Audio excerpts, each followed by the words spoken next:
Bugünkü dərsimizdə deməli nəyə başa salmaq istəyirəm? 127-ci tapşırığa əsasən orada oba, obi sözünün deməli oba-la obi cinsə görə ruslarda dəyişir.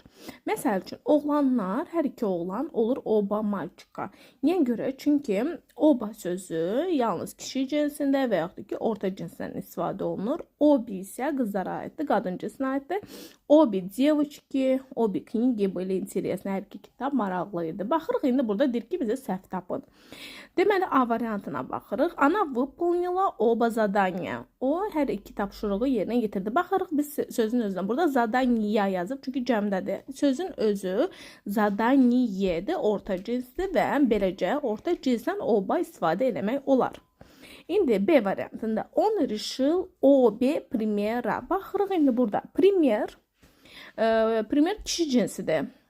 Burada obi sözü istifadə eləmək olmaz. On решил оба примера. Hər iki tapşırığı o elədi. Burada deməli məsələni həll elədi. Primer kişi cinsi olduğuna görə obi ona istifadə oluna bilməz və ona görə də elə bu B variantı burada səhvdir. Baxırıq C-yə. Oba kontraktda заключены вчера. Bu düzdür çünki kontrakt kişi cinsidir. Ona görə oba. Oba kabinete eyni qaydadır. Kabinet kişi cinsidir, olur oba. Sonra doroga qadın cinsidir. Obi dorogi, hər iki yol vedut v город şəhər aparır. Burada da bu variant düzdür. Tak, sonra 128-ci tapşırığa baxaq. Deməli burada düzgün cavab tapmalıyıq. Посоветоваться, məsləhətləşmək. Kim ilə? Dostla. Посоветоваться с другом.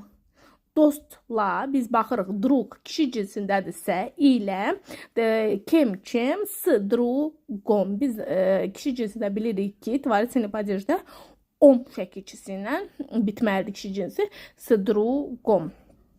Amma məsəl üçün qadın cinsində olsaydı ana ilə məsləhətləşmək olardı посоветоваться с мамой.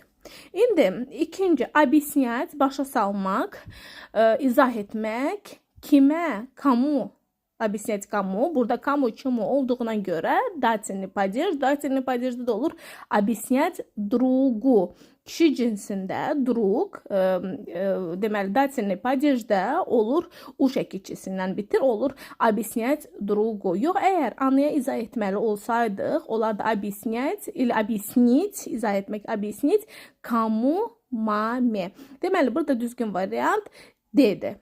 Посоветоваться с другом, объяснить другу.